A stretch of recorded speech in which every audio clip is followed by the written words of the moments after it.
reset and do it again. Yeah.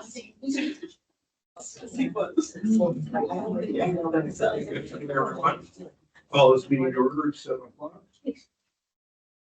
We'll do a roll call of the council. Here. Thank you. If you'd stand and join me in the pledge of allegiance, please. I pledge allegiance to the flag of the United States of America and to the republic for which it stands, one nation, under God, indivisible, liberty and justice for all.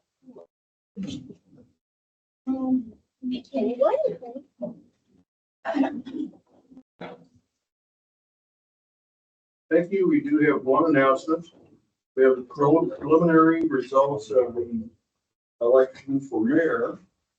There were 404 ballots out of the 1,476 registered. Brian Wagner came out on top with 192 votes. Congratulations. Thanks, sir.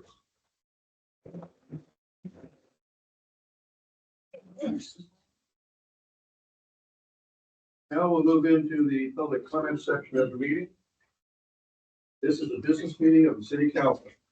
The council values and welcomes public input on matters of city concern. Please address the council as a whole rather than individual council members or city staff. Council action on items brought up in public comment is limited by Oregon open law. The council may direct staff to study the matter and reschedule for further consideration at a later time. Public comment is limited to 3 minutes per person, with an optional 2 minutes for council questions and answers.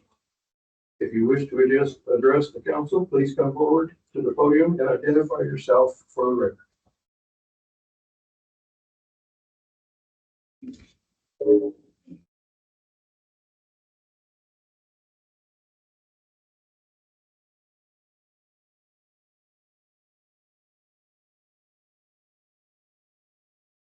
My name is Brian Wagner, live at 166 East Hemlock Drive, here in Gervais, Oregon. Good evening, council.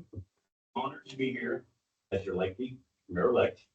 I want to thank everyone who's put their trust in me to help lead Gervais towards a better future. There are challenges ahead of us, but together, I believe we can make Gervais a stronger, more transparent community that we can all be proud of. Tonight, I'd like to address an area of concern that's been brought up by several community members regarding transparency with city spending. In the past, Gervais had a tradition of including itemized bills like attorney's fees and all the bills for the month in the monthly city council packet. That way there was oversight. It was a good practice and it gave everyone a clear view of where public funds were going.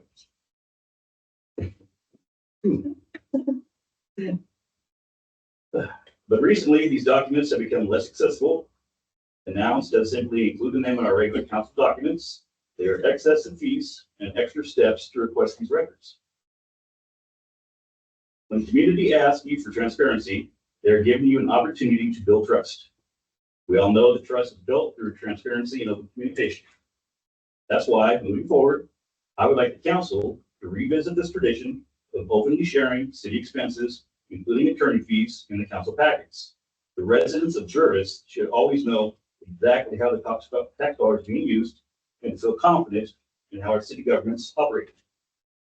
In coming months, my goal is to work with the new council to ensure we are fostering an environment of openness and accountability. By doing so, we can build a Gervais that feels accessible and honest, a place where each of you feel like a true partner in the growth and success of our community. I'm excited to start this journey with you and look forward to working together to make Gervais everything we know it can be. Thank you again for your trust. Have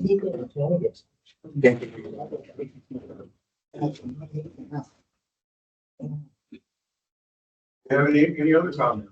Yeah. Separate. Okay.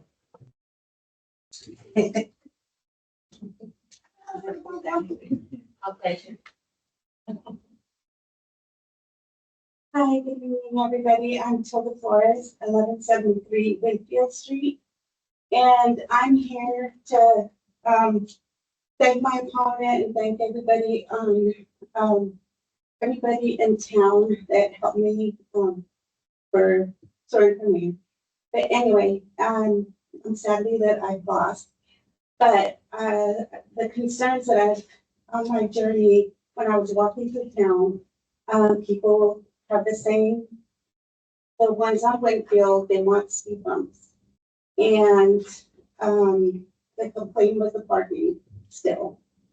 And then on this other side where street's called, behind, by the little park, they want better road. That's what the, when I was handing out my, lines and stuff, and they were saying that they wanted those things for me to address to you guys. And I said, okay, I'll address that when it comes to me. Okay. Okay, that's all I have. Thank you. Thank you. Any other comments?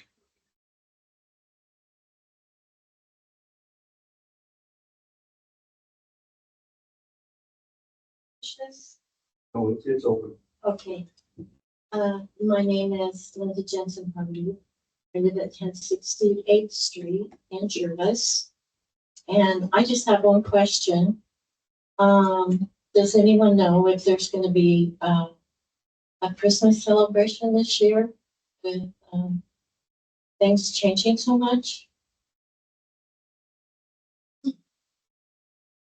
There's been some talk of this, and I'm not privy to all of it. Chief West may have a little more information than I do. We have been working on with some of the community members, a meeting coming up, possibly having for lack of a better term, like cocoa and stuff for the kids, maybe have a tree lighting ceremony. We're kind of trying to work out the logistics of it. Having the kids come to the department and put some stuff together, some arts and crafts, maybe get the use of the schools. And that's started, but it's still going to take some putting together. We're talking about doing a giving tree at the police department, but we're still finalizing that. That would be nice. The people in Jervis are so used to a big Christmas celebration. And if that doesn't happen, it's probably not going to look great. People are going to be very disappointed. So, okay, thank you. Thank you.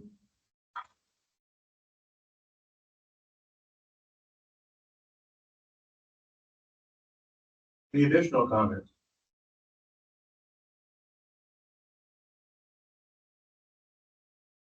Seeing none, we'll move on. Next item on the agenda is the consent calendar. That would be the approval of the minutes of the September 3rd meeting, the September 10th meeting, and the bill list for October 2024. We need to have a motion and a second and a vote. I make a motion to approve the consent calendar for approval of the minute, September 3rd, 2024. Approval of the minutes for September 10th, 2024, and the bill list of October 2024.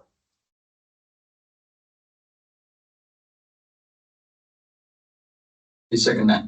We have a motion and a second. Roll call vote, please. Aye. Yes. Thank you. We don't have any committee reports, which is the next item on the agenda. No presentations. And now we come to the substance of the meeting for this evening. We have two public hearings on vacation of one on a street and one of an alley. So we will start that process now. They have to be separate meetings or hearings. And that's the law. Follow the same format, and it's very structured. So we'll move along with a scripted pattern here, so we make sure we hit all the legal requirements.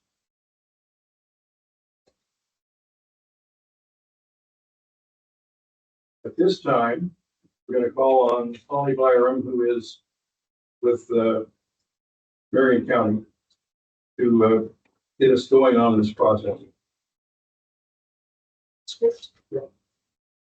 We're doing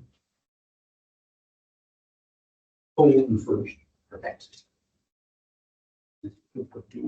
On the podium, we're going to take people's names, and read your own opinion.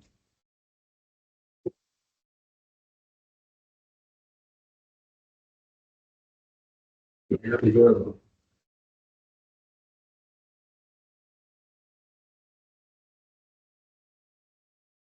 Here's how we start. Good evening. My name is Roger Brown. I'm city manager for the city of Jervis. I will be presiding over this hearing. This is the time and place set for a public hearing in the matter of file VAC 2024-01, public street vacation of Cedar Avenue between 6th and 7th Streets. The hearing is now open. It is 7:11 p.m. Oregon land use law requires several items to be read into the record at the beginning of every public meeting. The city planner will review this material. Your patience is appreciated as she goes through these statements. Thank you. No need to push. You need to. Okay. Please bear with me here. The applicable substantive criteria upon which these cases will be decided are found in the Oregon Revised Statutes 271.080 through 271.230. The specific criteria are summarized in the staff report and will be reviewed at this hearing. All testimony and evidence received during this public hearing must be directed toward these approval criteria or to such other rule, law, regulation, or policy which you believe to apply to this case. An issue which may be the basis for an appeal to the Land Use Board of Appeals shall be raised no later than the close of the record at or following the final evidentiary hearing on this case. Such issues shall be raised with and accompanied by statements or evidence sufficient to afford this body and the parties to this hearing an adequate opportunity to respond to each issue. This case will proceed with the staff report and any other comments from governmental agencies in attendance, followed by those who are in support of the application. All those opposed to the application will then be allowed to speak, followed by those with general comments who are neither for nor against the application. Finally, the applicant will be entitled to a rebuttal period, including any questions this body may have of staff or the applicant. All speakers should try to limit their comments to 3 minutes. Please submit a speaker card with your name and mailing address directly to City Manager Roger Brown. Please state your name clearly for the record before you speak. Please try to avoid repetition. If someone else has already expressed the same thoughts, it's perfectly all right to state that you agree with the statements of that previous speaker. Please be assured that everyone will have an opportunity to speak. If you have documents, maps, or letters that you wish to have considered by this body, they must be formally placed in the record of this proceeding. To do that, either before or after you speak, please leave the material with Roger Brown, who will make sure your evidence is properly taken care of. Prior to the conclusion of a hearing on a land use application, any participant may request an opportunity to present additional evidence or testimony regarding the application. If such a request is made, it will be up to this body to determine if the hearing will be continued to a time and date certain, or if the record will be kept open for submission of additional evidence or testimony. If the record is kept open, it will be for a minimum of 7 days, with a short rebuttal period thereafter afforded to the applicant. Thank you. Thank you, Holly. I now need to ask the audience and fellow counselors a few questions. This is the declaration part of the hearing. Does any member of the audience have any objections to the notice that was published?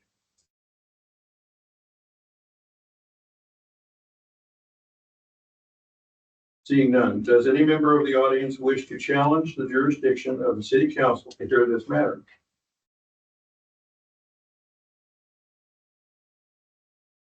Hearing none, does any member of the city council wish to declare a potential or actual conflict of interest?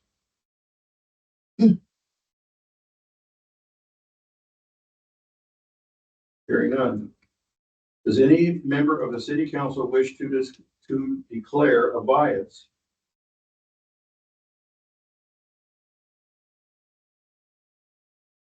Hearing none. Does any member of the city council wish to report any site visits or ex parte contacts?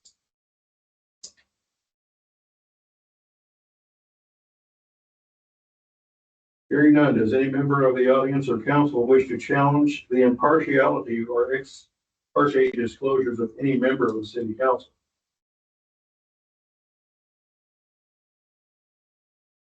Hearing none. Time for the staff report. City planner Holly Byram, please give us the staff report. Thank you, Roger. Okay, for the record, my name is Holly Byram and I work for the Mid-Willamette Valley Council of Governments. My role as your contract city planner is to help the City Council of Jervis understand the decision criteria that are in your adopted development code and the Oregon revised statutes. Most communities in this region have both a planning commission and a city council. Jervis is a little bit unique in that you only have a city council. And so for that reason, we have a couple evenings where we're going to be discussing these two files to ensure that we have all the information we need and that a final decision is well-founded. Before us this evening, we have two different vacation petitions. And while a vacation sounds nice right about now, we're talking about city forfeiting public jurisdiction of a right-of-way. The first one is for a street right-of-way. Specifically, the petition is requesting that the city vacate one block of Cedar Avenue. And this is Cedar Avenue between the streets of 6th and 7th. And that section of right-of-way is 60 feet wide by 220 feet long. So the Oregon revised statutes have procedures that a city has to follow when you're considering vacating a right-of-way. Once public notice is provided and the public hearings are held, if approved, a right-of-way would be split down the center and attached essentially to the abutting private properties. And so those private property owners would get additional yard. So in this case, that means that the private properties abutting Cedar Avenue would have larger side yards. There's several criteria that the city council need to consider when they are reviewing a vacation petition. And those criteria are all in the Oregon revised statutes. The first one is included on page 3 of the staff report that we've provided this evening. And I'll walk through this slowly because I know that this is new information and we want to make sure that all our questions are answered. We expect that we'll continue to next month and that next month we'll have our final enacting ordinance. So the first criteria is about whether the consent of the owners of the area has been obtained. And the area that's required is 100% of the owners abutting that right of way, and then 2/3 of the area in the affected area. And so for that affected area, it's 200 feet side to side and then 400 feet along the course of that street. So it's a little bit complicated here, but the applicant has submitted those signatures. For this first application, there are 2 caveats here. The first one is that the signature page received specifies that it's just the northern portion of Cedar Avenue. And so this evening, I would like the applicant to confirm whether we are reviewing the full Cedar Avenue right-of-way from 6th Street to 7th Street, or only the northern portion from the alley to 7th Street. So that's the first item for clarification. And then secondly, there have likely been changes in property ownership since the signatures were acquired. And so we'll do a triple check then before enacting next month to ensure that we have all the current property owners on that signature page. The second criteria is about whether notice has been duly given. There are several different types of notice that are required. The first one was publishing in the newspaper. And so we did this for the last 2 weeks in the Woodburn Independent. The second one was posting to the property. And so that's something that Public Works, I believe, posted to the property itself. And then the third one is a mailed notice, and that will go to property owners in the next month leading up to that final public hearing. And then the third decision criteria is about whether the public interest will be prejudiced by the vacation. And this is typically where we spend most of our time discussing. And so what this means is the city has an obligation to provide a certain amount of services and facilities to the public. By vacating this street, are we forfeiting any of those services that we provide to the public? So this includes street connectivity for transportation purposes, utilities like water, sewer, and stormwater, and then also private utilities such as natural gas and telecommunications. And so when we get a street vacation petition, we send it out to all of the service providers and ask for their comments. And we receive comments back. So we know there are a couple complications with this section of right-of-way. But so starting at the top about street connectivity, neither Public Works nor the city engineer expressed concern about street connectivity purposes. There is street connectivity at both Birch and Douglas on one block in either direction. It's not realistic that we could have another railroad crossing. Douglas is already a crossing. So there's no additional vehicle crossing expected at the railroad.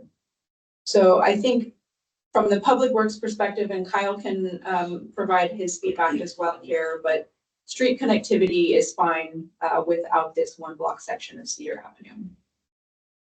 From water and sewer utility purposes, there's no existing main lines through that section. However, there could be potential need for utility looping in the future.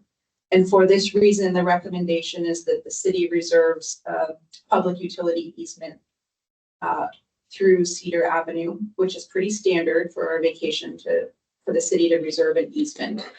So this would be a 30-foot wide easement on center. And so that would be recorded with the vacation. There is an overhead PGE power line there. PGE says that a 10-foot wide easement would be required on this section of Cedar, and that they have a standard form that they use for that. And then also in terms of telecommunications, Data Vision's map indicates that there's one old abandoned pedestal with underground copper line that could be removed from the area. So all that to say, your staff works very hard to get to yes. And so typically we find ways to solve problems. And some of these challenges are absolutely possible to overcome with easements. And so the recommendation for this section of Cedar Avenue is for the city council to approve the vacation ultimately, subject to the recommended conditions of approval. There are 7 conditions of approval included here, and they are pretty standard. The first one is that the enacting ordinance would reserve the PGE power line easement. The second one is that all of the benefiting property owners would have signed the PGE form for that easement. The third one is that there would be a general city public utility easement for future utilities underground, and that would be the 30-foot wide easement. The fourth recommended condition is that the petitioner would be responsible for the cost of hiring the licensed surveyor to prepare the legal description and exhibit map for the street vacation. 5 would be a certified copy of that ordinance and its exhibits will be recorded at the Marion County Clerk. 6 is that the petitioner bears the full cost of that recording, and that 7, the petitioner returns a certified or copy of the recorded ordinance back to the city for its files. Those are pretty standard conditions of approval for a street vacation. To confirm, the recommendation tonight is to open public testimony to start collecting comments, questions, concerns, so that we can answer those questions, gather additional information, and come back in December ready to make a final decision on this street vacation. So the recommended city council motion is included on page 6, and that is to continue to a date and time certain. So I'm happy to answer any questions from council before we move on to any other governmental entities. Perhaps Kyle might have some comments as well.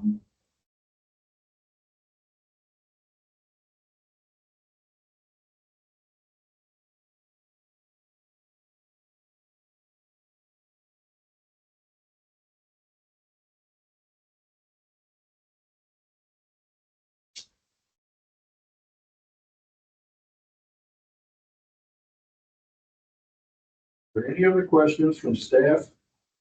Or to staff from council before we continue to accept public testimony?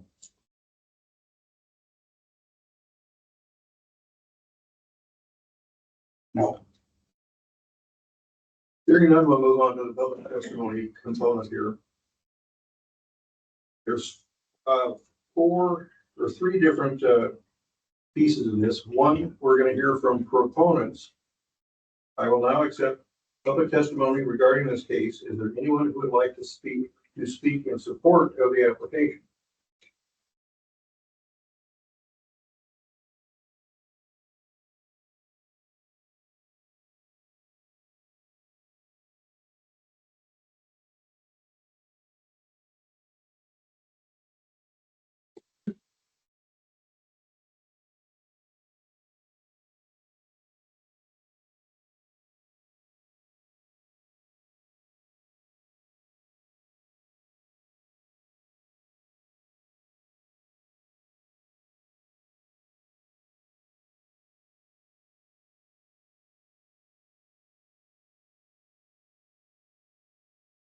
Hello, good evening, everyone.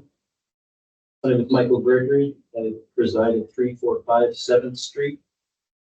And my main reason for being here is because I've heard a lot from the public about parking and the fire department talking about having hard ways getting in. So I want to provide off-street parking for one of the tenants that have several vehicles in the street. The other is for yard area and for setback reasons. That's why I'm here this evening, and I'm ready to take any questions if anybody has any.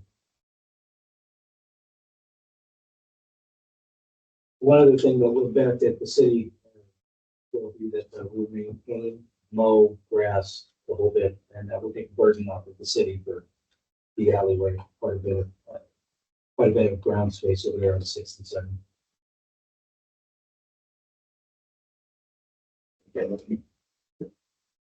Mr. Gregory, could you help confirm, would it be just the northern section of Cedar Avenue, or would it be all the way from 6 to 7? Yeah, and I answered that in that email when you sent it to me, but yeah, we were planning to go between 6th and 7th. The full section, Yeah. okay. And I've got signatures for that all the way on that end too. Thank you.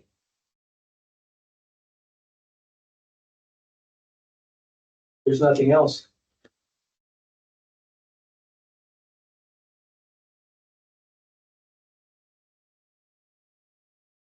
Thank you. Thank you. Any other proponents that want to make comment?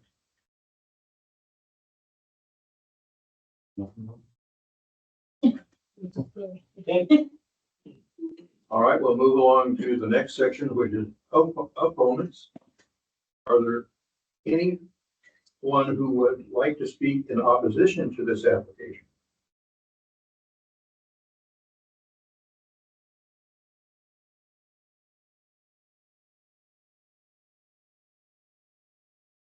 Seeing no one come forward, is there anyone that is neutral who would like to speak neither for or nor against the application?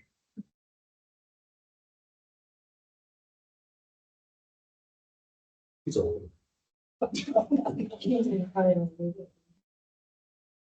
Seeing none, are there any last public questions or comments? A reminder, the applicant has the final word in their rebuttal.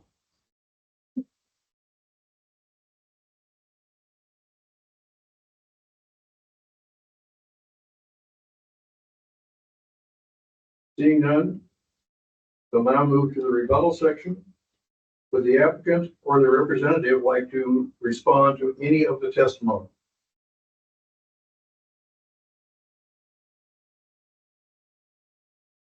Would staff to add any final comment? Kyle, do you have any comment? Yeah, for the street section, vacation, we looked into it with the city engineer as well as Holly for future connectivity and things that it is adjacent to Douglas Avenue where it already has a railroad crossing. There's virtually zero chance that the railroad would ever allow another crossing in that close proximity. So therefore it was taken off for any kind of connectivity issue.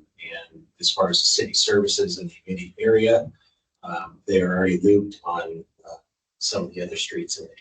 So those were taken into consideration before making that recommendation. Thank you, Kyle. Before I close public hearing, are there any additional questions of the counselors or staff or anyone? As a reminder, once I close the hearing, only the counselors or staff may speak.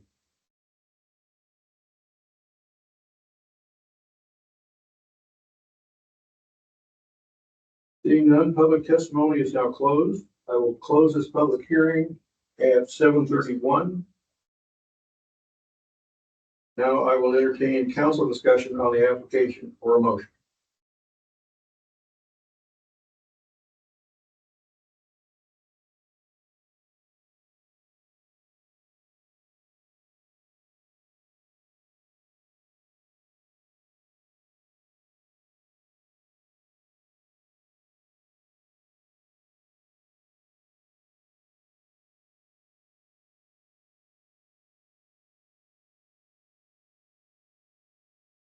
I'll motion that, Roger.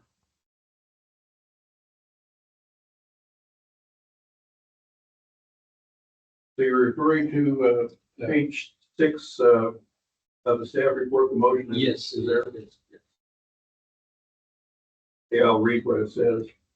Motion to reopen and continue the public hearing for street vacation petition file number VAC 2024-01 to the time and date certain of Thursday, December 5th, 2024 at 7 p.m. in council chamber. We have a motion. Do we have a second? Second. Roll call vote, please.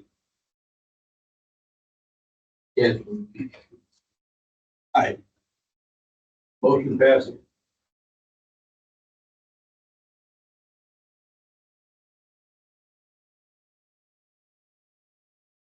Change that.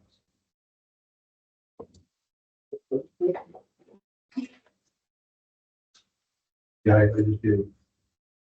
Put a time stamp.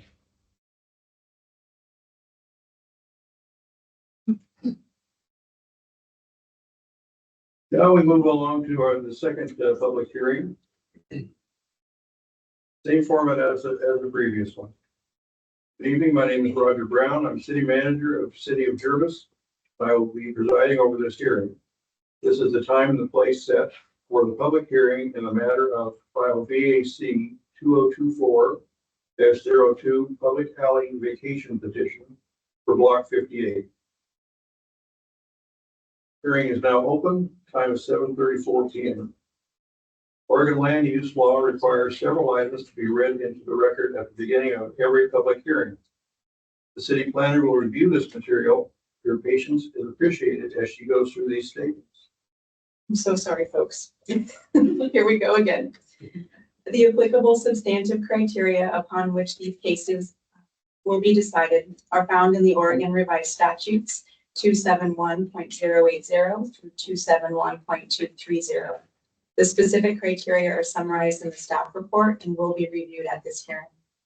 All testimony and evidence received during this public hearing must be directed toward these approval criteria or to such other rule, law, regulation, or policy which you believe to apply to this case.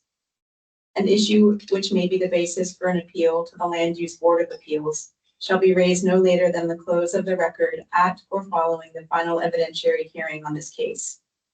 Such issue shall be raised with and accompanied by statements or evidence sufficient to afford this body and the parties to this hearing an adequate opportunity to respond to each issue. This case will proceed with the staff report and any other comments from governmental agencies in attendance. followed by those in support of the application. All those opposed to the application will then be allowed to speak, followed by those with general comments who are neither for nor against the application. Finally, the applicant will be entitled to a rebuttal period. All speakers should try to limit your comments to 3 minutes. Please submit a speaker card completed with your name and mailing address directly to City Manager Roger Brown. Please state your name clearly for the record. Everyone will have an opportunity to speak. If you have documents, maps, or letters that you wish to have considered, they must be formally placed into the record of this proceeding. Prior to the conclusion of the first hearing on a land use application, any participant may request an opportunity to present additional evidence or testimony regarding the application. If such a request is made, it will be up to this body to determine if the hearing will be continued to a time and date certain, or if the record will be kept open for submission of additional evidence or testimony.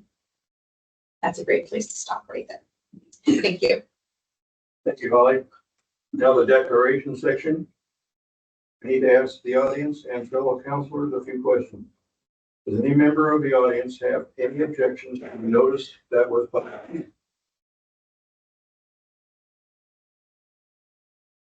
Seeing none, does any member of the audience wish to challenge the jurisdiction of the city council to hear this matter?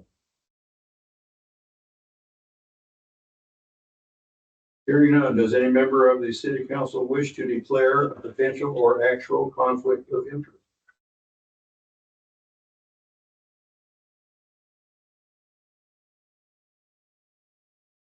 Hearing none, does any member of the city council wish to declare a bias?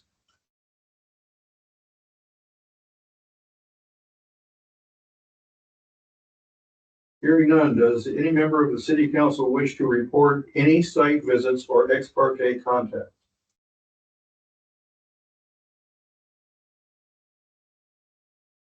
Hearing none, does any member of the audience or council wish to challenge the impartiality or ex parte disclosures of any member of the city council? Hearing none, time for the staff report. City Planner Holly Byron, please give us the staff report. Thank you, Roger.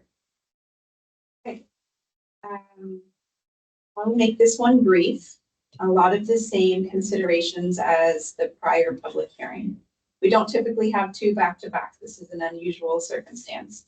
So this vacation petition is for the connecting public alley in block 58. And so that is the block bound by 6th Street, 7th Street, Cedar Avenue, and Douglas Avenue.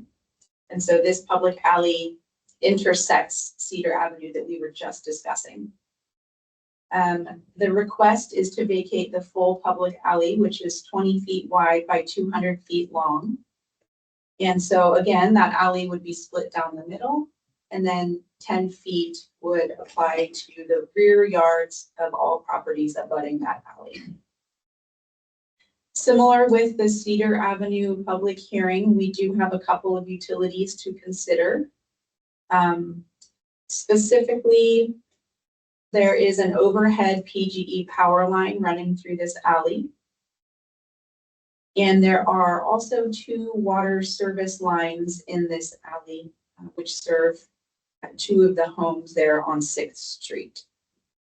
And so for that purpose, the city would need to reserve easements. And we would need to have the property owner sign the easement form for PGE as well. So really similar to the last situation, ultimately staff is recommending approval here with the city reserving easements in that vacation ordinance. One other item here also related to utilities. We noted on the data vision map that there are a couple abandoned pedestals in this alley as well.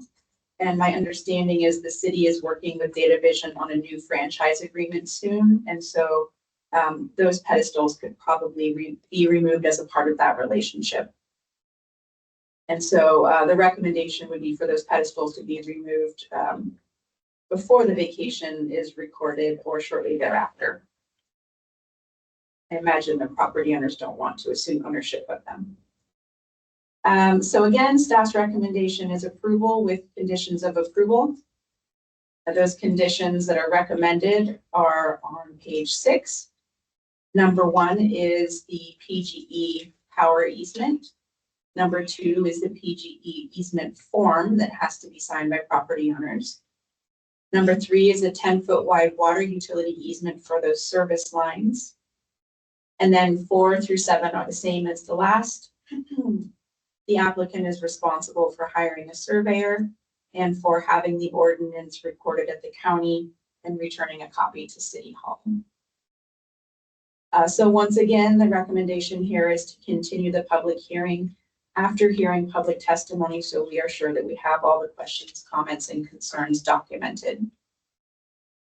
So that was brief. I'm happy to throw it over to Kyle if he has any additional comments on this. Thank you. Just to the franchise agreement, it was discovered earlier today from Laura. She found the documentation. We are operating under a 10-year agreement that was signed in November of 2017. So that basically will kick it back to, if the vacation is approved, they would remove their existing facilities. And I have been in touch with Dan Bishop about it. That's good news. Thank you. Are there any questions of staff from the council before we continue to accept public testimony?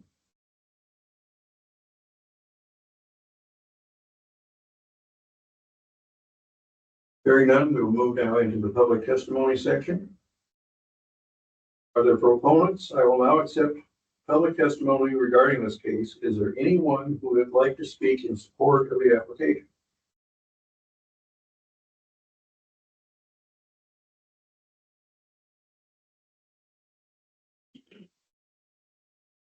Again, my name is Michael Gregory.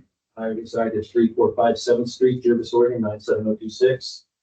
And this particular vacation is for to expand the yards and for setback reasons. And we will also maintain all property. If anybody has any questions?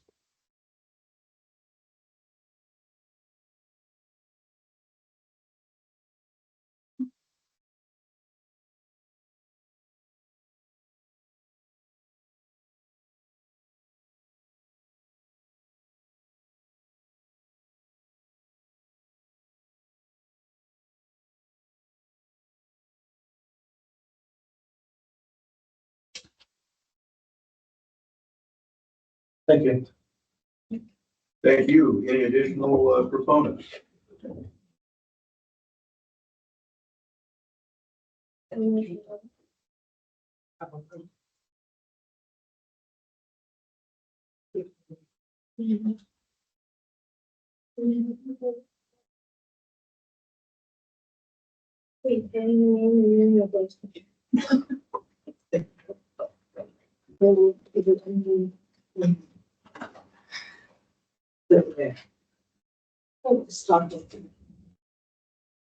Hello, I am Sandra Foot Frederick.